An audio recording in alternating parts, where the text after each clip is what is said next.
طيب دلوقتي عايزين نعرف السبعه بتاعت الكم دي بتتعمل ازاي، ان انا ازاي من الباتيون العادي بتاعي ان انا اقدر اطلع السبعه بتاعتي دي. طيب انا دلوقتي لو عندي العميله وباخد لها المقاسات، اللي انا عاملاه ده كان لما عملته كان معايا المقاس بتاع الكم عادي بتاعي وضفت انا الاضافه بتاعتي. بس لو العميله قدامي من البدايه وهي قالت خلاص ان هي هتعمل الفستان بكم 7 بالمنظر ده، يبقى انا وانا باخد طول الكم بتاعها ابتدي اخد الطول بتاع مقداري السبعه بتاعتي قد ايه بالميه. يبقى انا وانا بحط المزويه عند العظمه بتاعت الكتف مرايا بالكوع ابتدي اسالها عايزه طول الكم بتاعك قد ايه. هو الطبيعي بيبقى لحد العظمتين اللي هنا، بس احنا بنسالها لان هي سبعه فطبيعي بتنزل. في ناس بتحبها عند العظمه دي، في ناس بتحبها في النص. يبقى بناء على رغبتها وهي تانيه جراحه انا بحط عند العظمه بتاعت الكتف كده المزويه، وبتبقى تانيه كحه بثبت المزويه كده وابتدي اسالها عايزه الطول بتاعها قد ايه. تمام. وببتدي ان انا انفذه دلوقتي زي ما احنا هننفذها على الباتريون بالشكل ده. بسم الله. دلوقتي احنا عندنا فين يقولي المايك التاني الاحمر احسن. بسم الله. احنا معانا بالمنظر ده الباتريون عادي بتاع الكم بيوازي البويسل بتاعي عشان المطه بتاعه القماشه بتاعتي. تمام. احنا دلوقتي عندنا هتوقفي عشان اخد لك المقاس اللي انت حابه نعمله ونعمله مع بعض. تعالي بقى نشوف المقاس ونشوف السبعه. انت شغاله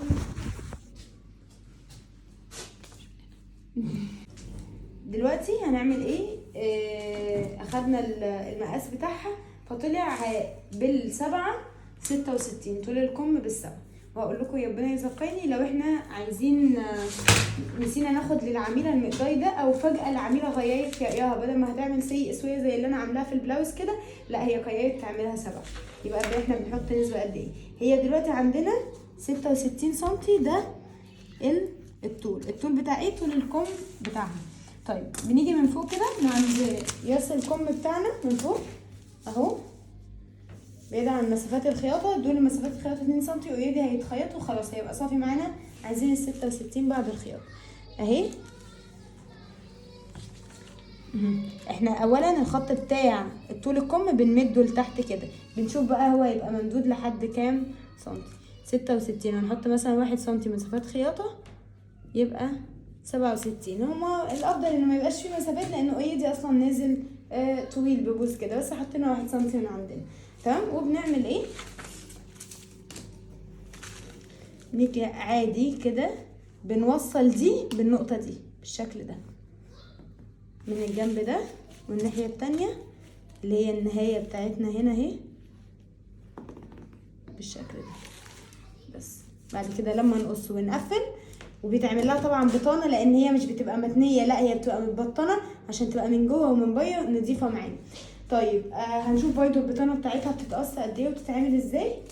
بس احنا لو عندنا عميله ونسينا ناخد لها المقاس ناخده مثلا من 5 ل 10 سم، ممكن نزود 6 من عندنا، نزود 7 من عندنا.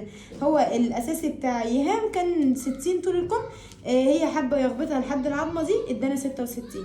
انا بالنسبه لي في الديزاين ده لما عملت الفستان اللي هناك زودت 8 فكان طويل، لان انا بحب في السويهات ان الكم بتاعي اتنيه شويه كده ويديني شكل كشكشه هنا في الحته دي، سواء ضيق او واسع او بامب او غير بامب.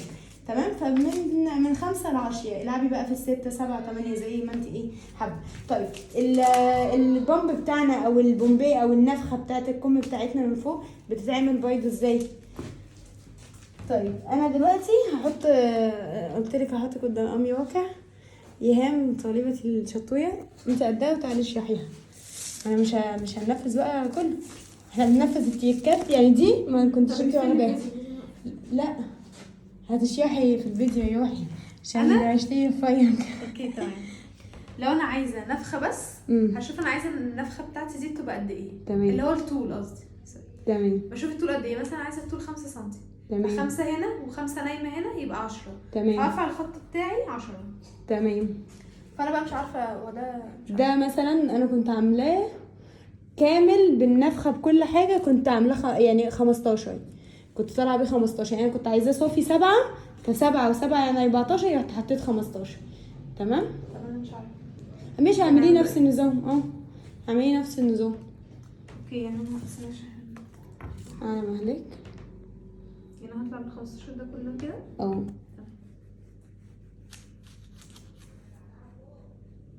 عندي اوبشنين. اول اوبشن لو انا عايزه نفخه بس بوصله لحد علامات التركيب من هنا، بطلع من هنا ومن هنا. تمام. طب لو انا عايزه نفخه وعايزه طول برضه تبقى يبقى طويل، مرتفع لفوق كده. بطلع من هنا 2 سم ومن هنا 2 سم وبعد كده ببدا اوصل.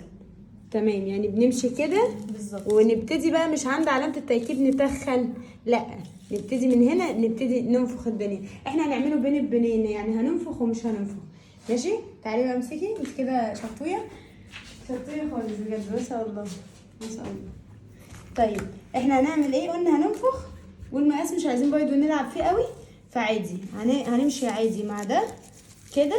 لو احنا هنعمل طول بس قلنا هنيجي لحد هنا كده علامة التركيب، ونبتدي نتخن نوصلها بالعشرة، او قبل علامة التركيب بحاجة بسيطة نتخنها. لكن لو عايزينها منفوخة زي الديزاين بتاعنا هنا كده، الديزاين بتاعنا ده نفخة كده، وفي نفس الوقت في شوية ارتفاع بالمنظر ده، وده اللي احنا اخدناه. طول اليافعة دي بيتحسب بناء على انهي مقدار، وطبعا على الجسم مش زي على المانيكان. ان احنا بنشوف عايزين اليافعة قد ايه. زي ما ايهام قالت 5 صافي، 5 يبقى هيبقى 10. ليه؟ لان 5 ارتفاع والتاني ال5 دخلت جوه تاني، فبيبقى 10. يعني صافي عندنا 5 عايزينها كامله 10 يبقى 10، والتاني يبقى 20. مين اللي علمك الكلام ده؟ سو انا احدى طالبات الكورس. انت شطوره. نعمل مشروع يكسر الدنيا ان شاء الله. طيب دلوقتي خلاص هنعمل اهو، هنمشي ان احنا دلوقتي عايزينه زي ده، نفخه وارتفاع في نفس الوقت، مش ارتفاع اوفر عشان يعني مش بتحب المرتفعات.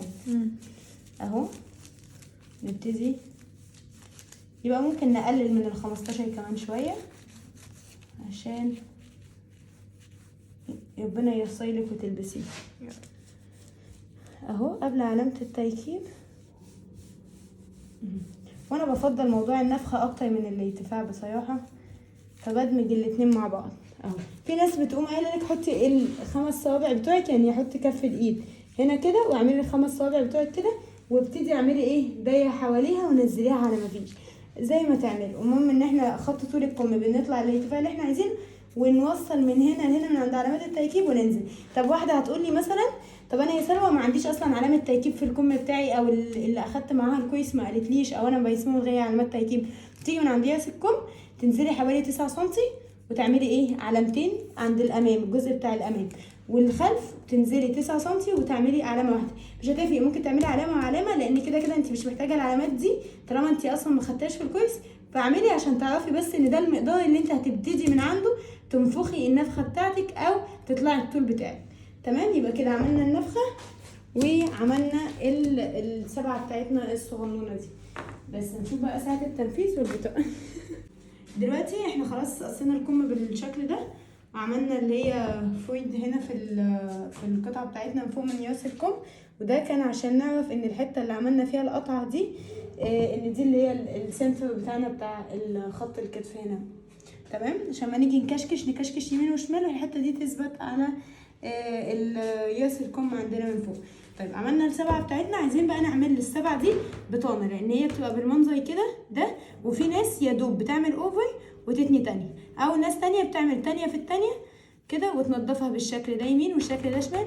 واشوف ان هي الفينشنج بتاعها مش بيبقى نظيف. انضف حاجه زي ما انا عامله كده، ان هي تبقى متبطنه بالشكل ده من جوه، ان هي فيها القطعه دي تحس كده هي ببطانه من جوه ومن بره ونضيفه بالمنظر ده، احسن بكتير من ان هي تحس ان هي جوه في حاجه غلط كده. اكيد في ناس كانت بتعمل اوفر وتلزقها كمان، يعني تلزقها بالهبو او الدبل فيس، تعملها اوفر وتتني كده وبتحط لزق اللي هو الدبل فيس او الدراي كريم بيبقى فاهم ده، وبتلزق، فبالتالي ما بيبقاش فيه اي خياطات من فوق نهائي، وبتبقى متنضفه ومش بتبقى ظاهره قوي. ده برضه حل لطيف. بس انا بالنسبه لي احسن حاجه البطانه وخلاص، ومش بتكلكع قوي، لان احنا زي ما هنشوف كده بنختار طولها على حسب ما احنا عايزين. طيب هناخد مقاسها ازاي؟ احنا بناخد ده قد ده بالظبط، هنحط على اي بواقي قماش، يعني دي كده البواقي اللي طالعه من الكم والكويساج اهو، هنقطع اللي مش هينفع وناخد اللي هينفع. طبقتين اهو عشان هنعمل كم يمين وشمال. ونبتدي نحط دي بالشكل ده اهو ممكن ناخد الحته الواسعه اللي تحت عشان تجيبه معانا كويس بالشكل ده، وناخدها نفس النظام. طبعا اي خطوه بنخطوها لازم نثبت الدبابيس بتاعتنا بالشكل ده. بسم الله. هنيجي هنا بالمثلث او بايدينا عادي اهو، ما احنا بناخد نفس المقاس بالظبط كده. طبعا لو احنا في البدايه او مش في البدايه يفضل عادي نشتغل بالمثلث، بس اختصاصيا ايه الوقت عشان الساعه 8 اهو كده بالشكل ده، وكده بالشكل ده. الطول ده انا اللي بختاره على حسب ما انا عايزه. انا يهمني الزاويه بتاعت السبعه لحد هنا. في ناس بتبطن لحد هنا، لا كتير قوي.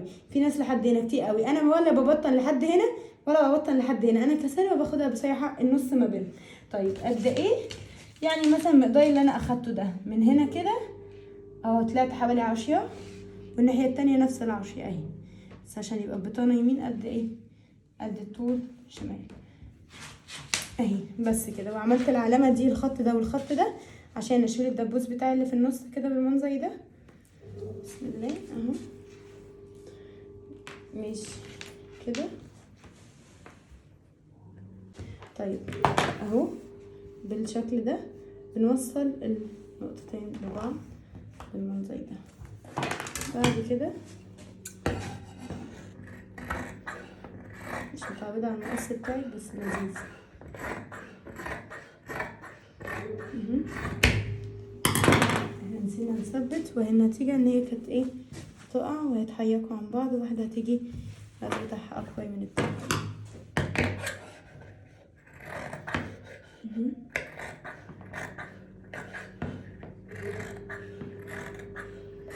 عشان مقص حجمه صغير حاسة ان انا ماسكة قصافة بقص بيه. والله هذا الفيديو بيعتلي الكبير بتاعي زي صاحبتي. ايوه مقاس 8 وانا بقص مثلا ب12 زي اي بقى مقاسات. بس حلو حلو تتمكني منه كده. نسيبه بس عشان التلات اكبر من التاني اهو. بعد كده هنشيلها. لما نيجي بقى نخيط على المكنة عادي بيبقى الوش في الوش عادي جدا اهو، وش الكم بتاعنا وادي وش البطانة بالشكل ده.